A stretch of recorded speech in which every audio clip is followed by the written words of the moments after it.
నమస్తే అన్న. పవన్ కళ్యాణ్ గారు జనసేన ఆవిర్భావ సభ పెట్టారు అంటే ప్రజలకు ఏదో మంచి సందేశం ఇవ్వబోతున్నారు. కానీ తన పార్టీని నిలబెట్టాడు ఓకే, కానీ ప్రజల్లోకి ఇంకా బలంగా తీసుకెళ్లాల్సిన అవసరం అయితే కనిపిస్తుంది. మరి ఎలాంటి కార్యాచరణతో వస్తే ఈ పార్టీని బలంగా ప్రజల్లో తీసుకెళ్లే అవకాశం ఉంటుంది? అంటే వేలెత్తి చూపించే ప్రతి తప్పుని కూడా వీళ్ళు నిర్మూలించగలిగితే అది పార్టీకి బలోపేతంగా మారుతుంది.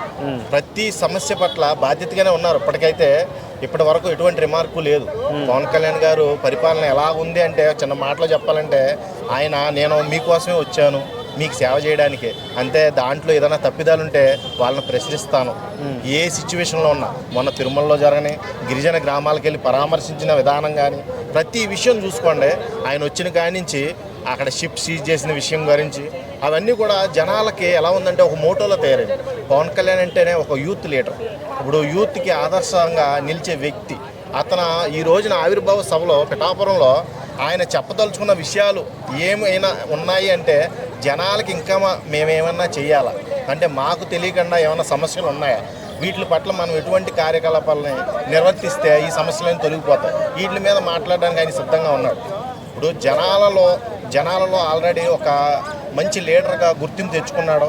చంద్రబాబు నాయుడు గారి పరిపాలనలో ఆ కూటమి ప్రభుత్వాన్ని కొంచెం హైప్ తీసుకొచ్చిన వ్యక్తి, ఏకైక వ్యక్తి జనసేన పవన్ కళ్యాణ్ గారు. జనసేన అయినప్పటికీ కూడా మేము ఇప్పుడు కూడా అన్నదమ్ముల్లాగానే ఉంటాం. మాకు మధ్య ఎటువంటి భేద విభేదాలు రావు. మేము మీ సంక్షేమం కోసమే కూటమి కింద ఏర్పడ్డాము. ఈ కూటమిలో ఈ ప్రభుత్వాన్ని ముందుకు నడిపించడానికి నా వంతు సహకారం నేను చేస్తూనే ఉంటాను. నా వల్ల కాంది సీఎం గారికి చెప్పి మరీ చేయిస్తాను అని ఒక ఆదర్శమూర్తిలాగా, ఒక మనకి ఆంధ్రప్రదేశ్లో ఒక దేవుళ్ళలాగా కనబడే వ్యక్తి మన పవన్ కళ్యాణ్ గారు. ఇప్పుడు ఉన్న సమస్యల పట్ల అంటే ప్రతిపక్షం బురద జల్లడం ఎప్పటికీ ఆపదు. ఏంటంటే ప్రతిపక్ష హోదాలో ఉండి ప్రశ్నించవలసిన ప్రశ్నలు వేయట్లేదు. వాళ్ళు అభివృద్ధి గురించి మాట్లాడితే ప్రతిపక్ష హోదాకే ఒక గౌరవం దక్కుతుంది. అభివృద్ధి గురించి మానేసి వీళ్ళు ఎంతసేపు కూడా స్త్రీలనే అక్కడ వాడు చేశారు, రేపులు చేశారు, మీరు పట్టించుకోరా. ప్రతి దానికి స్త్రీని వాడుతున్నారు. అంటే స్త్రీని వాడటం వల్ల ఏమవుతుందంటే సమాజంలో కొంచెం చులకన భావం ఏర్పడుతుంది. ప్రతి మనిషికి స్త్రీ పట్ల గౌరవం తగ్గిపోతుంది. ఇలాగా పోర్ట్రేట్ చేయడం వల్ల, ప్రతిసారి వాళ్ళని ప్రస్తావించడం వల్ల నీ సమస్యల పట్ల ప్రస్తావించు. అది జనాలకు ఉపయోగం, భావి తరాలకు ఉపయోగం, రేపొద్దున నీ ఎలక్షన్కు ఉపయోగం. అర్థమైందా? నువ్వు ఓట్లు చేల్చగలిగే దిశగా ముందుకు వెళ్ళొచ్చు. అంతేగాని నీకు ఏ సమస్య దొరక్క ఏదో బురద జల్లేద్దాం. ఇప్పుడు అసలు మనకు ఒక సమస్య కూడా దొరకట్లేదు. వీళ్ళిద్దరు వచ్చిన కాంచి ఒకడేమో అభివృద్ధి వైపు నడుచుకుంటూ పోతుంటే ఒకడేమో గ్రామాల మీద పడి మొత్తం సమస్యలన్నీ తీర్చుకుంటూ పోతున్నాడో. మనకు అసలు అవకాశమే లేదు, నింద మోపడానికి అవకాశం లేదు. ఏదో ఒక నింద మోపాలి. ఆ నింద ప్రక్రియలోనే ఈ మధ్య సోషల్ మీడియాలో ఎక్కువగా ట్రెండ్ అవుతున్న విషయం ఏముందంటే పవన్ కళ్యాణ్ వర్సెస్ పోసానికి కర్మ వదలలేదు. ఆ కర్మని కూడా వీళ్ళు మళ్ళీ పార్టీని నిలబెట్టడానికి వాడే సిచ్యువేషన్ కనబడుతుంది. పోసానికి చాలా సెక్యూరిటీ అవసరం ఇప్పుడు. ఎందుకంటే ఆయనకి ఏదో ఆత్మహత్య, నా గుండు నొప్పి, కాలు నొప్పి అని ఆయన హాస్పిటల్కి వెళ్ళి ఏదో డ్రామాలు ఆడుతున్నాడు. కానీ లేకపోతే నేనే లాయర్ అన్నట్టు జడ్జికి సలహాలు ఇస్తున్నాడు. ఆయన బెయిలిచ్చే జడ్జికి కూడా ఆయన సలహాలు ఇచ్చే రేంజ్కి ఎదిగిపోయాడు. ఇప్పుడు సినిమా ఇండస్ట్రీలో ఉన్న పేరు పోసానికి మంచి పేరు. అదే పేరుని పొలిటికల్లో కూడా తెచ్చుకోవాలని తాపత్రయపడి అప్పట్లో విచ్చలవిడిగా 30 సంవత్సరాలు పాలిస్తాం మేము, మమ్మల్ని ఎవడో ఎదురు రాడు, మాకు నోటుకు వచ్చినట్టు మాట్లాడాడు. ఆ నోటుకు వచ్చినట్టు మాట్లాడి అన్ని రెడ్ బుక్లో ఎక్కించాడు అక్కడ నారా లోకేష్. అవన్నీ వదిలేస్తారా? ఒకరి తర్వాత ఒకరు బయటకు వస్తున్నారు, కలుగులో ఎలకలు పీకినట్టు పీకుతున్నారు. కాబట్టి కర్మ ఎవరిని వదిలిపెట్టదు. నోటుకు వచ్చినట్టు మాట్లాడకూడదు. సమస్యల పట్ల వ్యతిరేకంగా మాట్లాడాలి. ప్రభుత్వంలో ఉన్నంతసేపు సమస్యల పట్ల మాట్లాడాలి, కానీ వ్యక్తిగత విషయాలు మాట్లాడకూడదు. అది ప్రభుత్వ తీరి కాదు, అది ప్రభుత్వ నాయకుడి లక్షణం కాదు. అట్లా మాట్లాడితే అది రాజకీయమే కాదు నన్ను అడిగితే. కాబట్టి ఏదైనా సమస్య, నీకు సమస్య ఉందా, నలుగురిలో మీటింగ్ పెట్టు, ఆ సమస్యను పరిష్కరించి చూపించు. అప్పుడు ఉన్న ప్రభుత్వానికి ప్రతిపక్షం మీద భయం పడుతుంది. అమ్మో, ఈ ప్రతిపక్షం పుంజుకుంటుందే, మన సమస్యలను కూడా ఏలో హ్యాండిల్ చేస్తున్నారో, ప్రతిదాన్ని సాల్వ్ చేస్తున్నారో, మన ప్రభుత్వం మీద బ్యాడ్ నేమ్ వస్తుందని భయం పడుతుంది. అలా చేయకుండా ఎవరెవరినో తీసుకొస్తావు, నీ పార్టీ సగం పోవడానికి మూల కారణమైన వ్యక్తులందరూ కూడా నీ పార్టీలో అలాగే పెట్టుకున్నావు. ఆ కొడాలి నాని అవని, పేరుని నాని అవని, ఈ పోసాని మురళీకృష్ణ అవని, ఆ రోజా రంగు రోజా అవని, ప్రతి ఒక్కరు అలాగే ఉన్నారు కదా. వాళ్ళు ఉండగా నువ్వు మళ్ళీ పార్టీని పుంజుకోవడం అనుకోవడం నీ అమాయకత్వం, నీ మూర్ఖత్వం కూడా. నేను చెప్తున్నాను, ఓపెన్ ఛాలెంజ్, వీళ్ళ పట్ల సమస్యని వేలెత్తి చూపించండి. వీళ్ళ దగ్గర సమస్య దొరక్క వాళ్ళు అస్త్రాలు ఉపయోగిస్తున్నారు. ఆ అస్త్రమే ఇప్పుడు పోసాని అయిపోయాడు.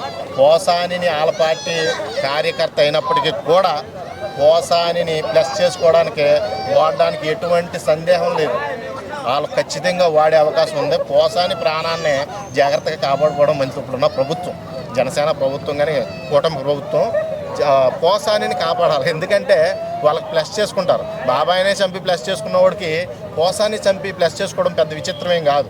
వాళ్ళ మనుషులు ప్రతి చోట ఉన్నారో, వాళ్ళ ప్రతిపక్ష నేతలు ప్రతి చోట ఉన్నారో, వాళ్ళకుండే ఓటర్లు కూడా ప్రతి చోట ఉన్నారు. కాబట్టి కొంచెం అజాగ్రత్తగా ఉండకుండా జాగ్రత్తగా ఉండడం మంచిదని ఈ కూటమి ప్రభుత్వానికి నేను హెచ్చరిస్తున్నాను. ఎందుకంటే ఈ హెచ్చరిక వాళ్ళ ఏదైనా యూత్కి, ఏదన్నా సమాజానికి మంచి చేసే ప్రక్రియని ఆపుతుంది అన్నమాట. కాబట్టి ఆపకుండా ముందుకు సాగిపోవాలంటే ఇలాంటి వ్యక్తుల్ని కొంచెం జాగ్రత్తగా సెక్యూర్ చేసి వాళ్ళకుండే ఏదైతే ఉందో బెయిలో లేకపోతే జైలు ఖైదీ శిక్ష ఏదో ఒకటి అమలు అయ్యేదాకా కూడా సంరక్షించడం బాధ్యత వీళ్ళకు ఉంది. అలాగే ఈ రోజున జనసేన ఆవిర్భావ దినోత్సవం సందర్భంగా పవన్ కళ్యాణ్ గారు పార్టీ పెట్టి ఇంతవరకు సక్సెస్ఫుల్గా రన్ అవుతూ డిప్యూటీ సీఎంగా పదవి బాధ్యతల్లో ఉన్నాడు. కాబట్టి ఆయన పదవికి అన్ని విధాల సాయశక్తిలో పోరాడి న్యాయం చేస్తున్నాడు. కాబట్టి ఖచ్చితంగా ఈ పార్టీ మళ్ళీ ఒకసారి గెలిచి ప్రజలకున్న సమస్యల మీద ఇంకా పోరాటం జరిపి యువతకి ఉద్యోగాలు రప్పించి, ఒకళ్ళు ఇండస్ట్రీల గురించి పాటుపడుతున్నారు. ఆల్రెడీ చంద్రబాబు నాయుడు గారు ఇండస్ట్రీలు ఎక్కడెక్కడ స్థాపించాలి, యువత ఎంతమంది నిరుద్యోగులు ఉన్నారో లెక్కించారు. నిరుద్యోగులందరికీ కూడా వర్క్ ఫ్రమ్ హోమ్ అనే ఒక వెబ్సైట్ క్రియేట్ చేశారు. ఆ వెబ్సైట్లో అందరూ కూడా రిజిస్టర్ అయ్యి ప్రతి ఒక్క విద్యార్థి కూడా ఇప్పుడు జాబ్ తెచ్చుకోవచ్చు. ఏపీలో అంతా డెవలప్ చేశారు. ఆల్రెడీ ఆన్లైన్ చేశారు. ప్రతిదీ క్యాస్ట్ సర్టిఫికేట్ కావాలన్నా, డెత్ సర్టిఫికేట్ కావాలన్నా, ఏదైనా సర్టిఫికేట్ పోతే దాన్ని మళ్ళీ రెన్యువల్ చేయించుకోవాలన్నా ఆ యాప్లో, మనం వాట్సాప్ యాప్లో ప్రతి విఆర్ఓతో ఎంఆర్ఓతో ప్రతి ఒక్కరితో మాట్లాడేలాగా రూపుదిద్దారు. కాబట్టి ఆ విధంగా ముందుకెళ్తున్నారు. కాబట్టి టెక్నాలజీని మన కళ్ళ ముందుకు తీసుకొస్తున్నారు. కాబట్టి ఖచ్చితంగా ఈ ప్రభుత్వం ఇంకా మరిన్ని కార్యక్రమాలు, అంటే టెక్నాలజీ యుగంలో ఉన్నాం కాబట్టి, ఫాస్ట్ యుగంలో ఉన్నాం కాబట్టి మనకి ఇంకా మరిన్ని అవకాశాలు దగ్గరికి తీసుకొస్తే యూత్ ఖచ్చితంగా ఓటేస్తారు. యూత్కి కావాల్సిన పని ఏంటన్నా ఉందంటే ఉద్యోగాలు లేవు. నిరుద్యోగులు ఎక్కువైపోయారు. ఎందుకంటే లక్షల్లో బయటకు వస్తున్నారు. బీటెక్లు అవని, ఎంసీఏలు అవని, ఎంబీఏలు అవని, ఏదైనా ఒక డిగ్రీ చదివిన వ్యక్తి లక్షల్లో ఉన్నారు. ఉద్యోగాలేమో వేలల్లో ఉంటే బయటికి రిలీవ్ అయ్యే స్టూడెంట్స్, విద్యార్థులు లక్షల్లో వస్తున్నారు. కాబట్టి అలాంటి వాళ్ళకి ఈ వర్క్ ఫ్రమ్ హోమ్ అనే వెబ్సైటు బాగా ఉపయోగపడుతుందని వాళ్ళందరికీ కూడా ఏదో ఒకటి, ఇప్పుడు ఖాళీగా ఉండకుండా ఒక 20,000 30,000 సంపాదించుకుంటాడు కదా, క్వాలిఫికేషన్ బట్టి ఆ వెబ్సైట్ని రూపొందించారు. కాబట్టి అది కూడా మంచి విషయమే. ఇలాంటి మంచి విషయాలు ఇంకా ఈ కూటమి ప్రభుత్వంలో మనం చూడాలని నేను మనస్ఫూర్తిగా కోరుకుంటున్నాను.